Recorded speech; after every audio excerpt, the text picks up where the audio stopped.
Carpe Caput Lucerna. Today we're going to be talking about the Armytek Wizard C2 Pro Max that I'm using as a headlamp, although it can be used as a flashlight as well.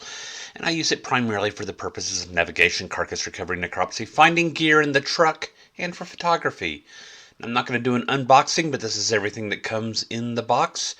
You get the light with its battery, a charger, and you get the headband. If you don't want to use the 21700 battery, you can use an 18650 battery with this adapter. It can be carried as a belt clip or in a holster if you don't want to use the headband. It comes with a couple O-rings that will probably be lost long before I ever need to replace them. And it comes with a quick start card. Now taking a look at the light in the configuration which I carried as a headlamp. It's got medium wide straps that are easily adjustable. I like these just fine. The elastic is very good in them.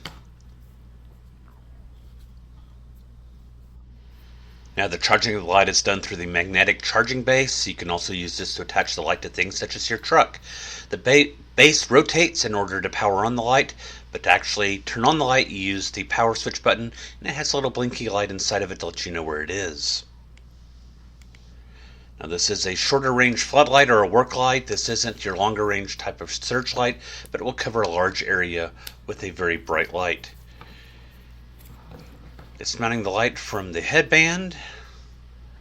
Now I figure about the only way that you're going to wear out the O-rings is by getting in and out of the light quite a bit, changing out the battery, which you shouldn't have to do since you're recharging it from the base.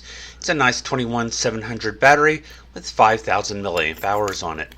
And if you like this light or any of the other products at Armytek, check them out at armytek.com. You can get a 15% discount using the code CARPESUS, all one word.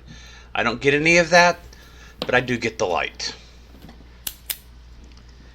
And that's how the charging base attaches to the light. It has a little light that comes on that tells you when you've hooked it up correctly.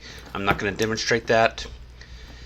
Putting the light back in the headband. This is actually a very solid mount. It doesn't come out that way, but it has an extra rubber band just to make sure the light stays secure. And there we go. The information from Armytek says that there are 6 simple modes of operation. I'm probably using 5 or 6. And that there are additional advanced modes that will give you a total of 10 modes of operation.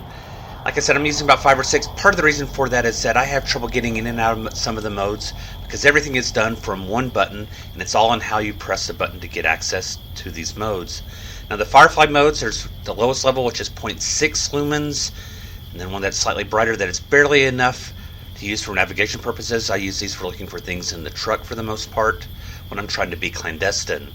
The main mode is good for things such as photography, basic necropsy work, navigation purposes, and also occasionally for search and recovery depending upon the conditions. What you're not seeing is really how bright the lights actually are, because the camera is attenuating the brightness to help balance out the image, and I'm sorry I can't control for that.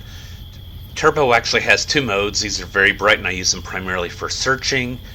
What should be pointed out here when using turbo modes is that the head of the light tends to get very hot. Just an FYI.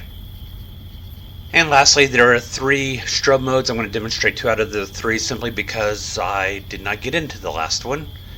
I don't use strobe very often, I don't practice with it, and I have trouble getting into it using the single button function. However, the strobe is absolutely amazing, as you can see.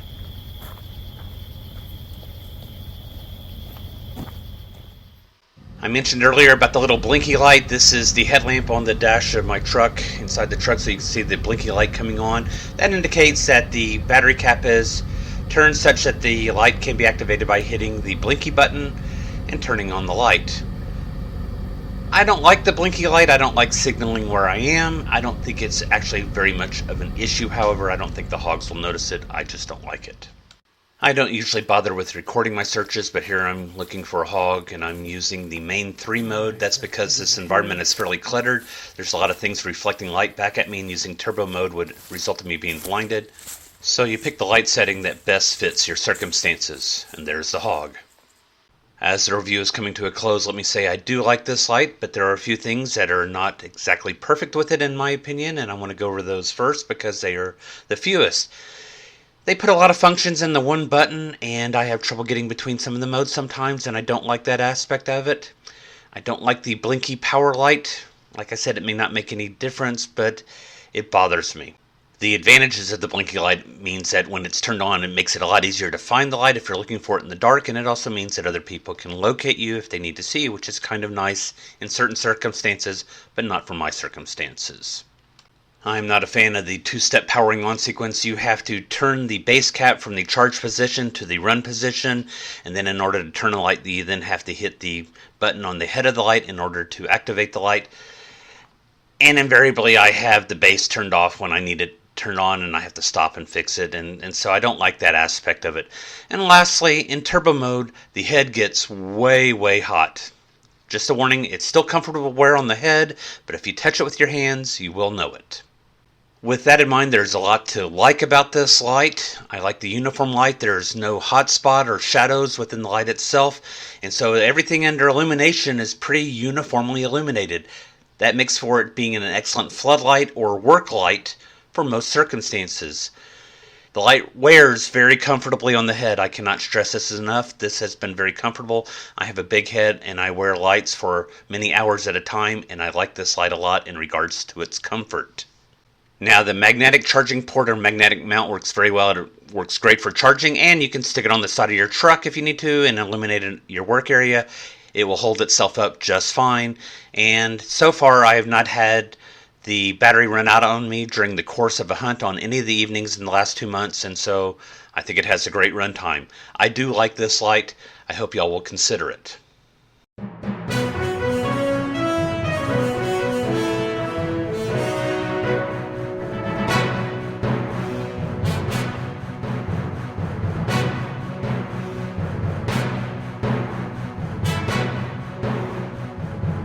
Carpe sus, my friends.